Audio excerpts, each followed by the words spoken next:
going to go check everything, and he should keep a good eye on everything. And then the original watched him with concern and did not understand that this was a fake. And while the hero was flying, scanning the area, he continued his thought and thought that he knew that there was a lot of work ahead, but he has been working without rest for more than a month. The spirit's face was worried and he didn't understand when he was resting or drinking, and he didn't understand how he could live like that. But then Reaper's words popped into his head that if he had such abilities, he wouldn't do anything.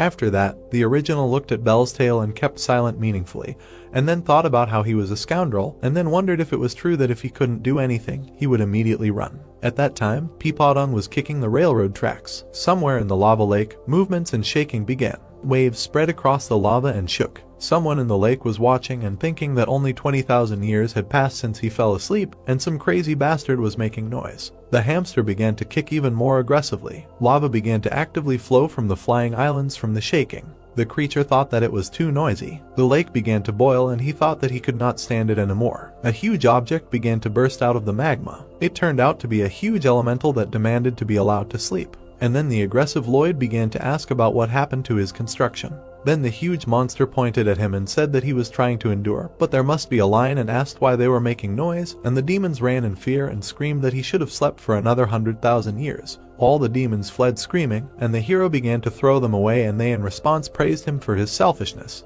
Dunkleo's approached the railroad tracks and asked if it was because of them and suggested that if you step on them it will become quiet. He kicked them with all his might and they flew apart. At that moment, the protagonist immediately stopped, and then he ran to the monster, insulting him alternately. Lloyd again made such a face that could scare the devil himself and pointed his finger and said that life can be a little noisy, nothing terrible if he tolerates it, and then asked why he was causing chaos. Then the elemental was extremely outraged that some cockroach was accusing him. The demons immediately began to